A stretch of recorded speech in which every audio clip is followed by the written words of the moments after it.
우리는 흔히 어떤 사안에 대해서 혁명적인 변화가 있을 때 이를 가리켜 코페르니쿠스적 전환이라고 부르곤 합니다. 이는 코페르니쿠스가 16세기 초중반에 당대 모든 유럽 사람들이 상식이라고 생각하고 있던 천동설을 뒤집어 엎었기 때문입니다. 모든 이들이 지구가 가만히 있고 하늘이 지구를 중심으로 도는 것이 당연하다고 생각할 때 코페르니쿠스는 자신의 관찰과 사고를 통해 얼핏 상식과는 동떨어져 보이는 지동설을 내세웠던 것입니다. 그렇다면 코페르니쿠스는 어떤 인물이었길래 이런 대담한 생각을 할 수 있었을까요? 니콜라우스 코페르니쿠스는 1473년 오늘날의 폴란드 토룬 지역에서 태어났습니다. 코페르니쿠스는 4명의 자녀를 둔 가정의 막내로 태어났고 아버지는 당대의 기준으로 봤을 때 비교적 부유한 편이었지만 코페르니쿠스가 10살이 되던 해에 사망하고 말았습니다.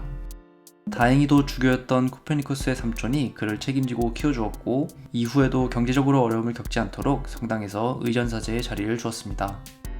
이를 위해 그의 삼촌은 주위의 반대를 이겨내야 했다고 전해지는데 코페르니쿠스가 평생을 학문에 몰두할 수 있었던 이유 중 하나가 바로 의전사제의 직책에서 나오는 수입에 기댈 수 있었기 때문이었다는 것을 감안한다면 이때 삼촌의 결정이 역사적으로 아주 중요한 역할을 했다고 할 수 있습니다. 이후 코페르니쿠스는 1491년 18살의 나이에 폴란드의 수도였던 크라쿠프 대학교에 입학해서 공부를 시작했습니다. 1496년부터는 볼로냐 대학교로 학교를 옮겨 공부를 이어갔는데 본격적으로 천문학에 관심을 가지기 시작한 것도 이때부터인 것으로 알려져 있습니다. 폴란드에서 이탈리아로 생활 공간을 옮기면서 이후에 그에게 영감을 준 고대 그리스의 천문학 자료들을 접할 수 있게 되기도 했습니다. 물론 삼촌이 그에게 의전사제의 자리를 준 것에서도 알 수 있듯이 공식적으로 코페르니쿠스가 공부한 분야는 법, 그 중에서도 교회법이었습니다. 대학에서 공부를 시작한 지 12년이 지난 1503년, 코페르니쿠스는 페라라의 대학에서 교회법으로 박사학위를 받았습니다. 공부를 마치고 30살의 나이에 고향인 토론으로 돌아온 그는 자신의 고향을 가리켜 세상에서 가장 외진 곳이라고 자조적으로 말했는데 아이러니하게도 바로 이 고향에서 남은 평생을 살게 되었습니다. 막 교회법으로 박사학위를 받은 채 시골로 돌아온 그는 주교의 비서로 일하면서 갖은 잡무를 처리하는 지루한 일상을 보내게 되었지만 다름 아닌 이 무료함이 그에게 천문학에 관한 글을 쓰도록 동기를 제공했습니다.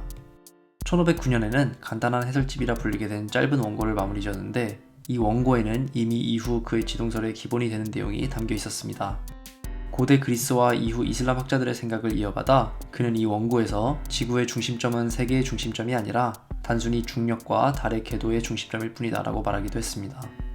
그러나 코페르니쿠스는 이 원고에서 이런 주장을 엄밀하게 증명하지는 않았는데 스스로가 이 과제를 이후에 숙제로 남겨놓았기 때문이었습니다.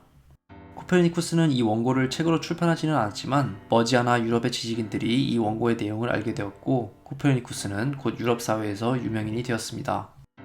짧은 분량의 간단한 해설집이 코페르니쿠스 지동설의 초기 발전 과정을 보여준다면 34년 후인 1543년에 출판된 400페이지 길이의 천구의 회전에 관하여는 그가 자신의 주장을 어떻게 수학적으로 증명하려고 했는지를 보여줍니다.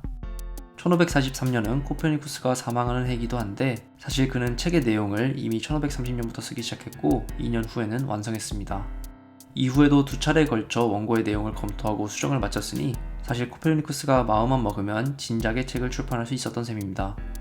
그러나 코페르니쿠스는 모든 준비를 마치고도 죽기 직전까지도 책을 출판하지 않았습니다. 사실 제자와 가까운 친구의 계속된 당부가 아니었다면 죽을 때까지도 책을 출판하지 않았을지도 모릅니다. 사망하기 1년 전인 1542년에야 책의 서문을 썼다는 사실도 이를 뒷받침합니다. 코페르니쿠스가 책의 출판을 망설인 이유는 그 스스로가 자신이 주장하는 내용이 가져오는 함의를 잘 알고 있었기 때문입니다. 지구가 더 이상 우주의 중심이 아니라면 지구에 살고 있는 인간의 위치도 마찬가지로 재고려되어야 했기 때문입니다. 만물의 중심에는 태양이 있다라는 스스로의 주장이 단순히 천문학적으로만 해석되지 않을 것이라는 것을 코페르니쿠스 본인 역시 잘 알고 있었던 것입니다. 이 때문에 그는 교황청뿐만 아니라 마르틴 루터와 같은 종교 개혁가들로부터도 요주의 인물로 취급받고 있었습니다.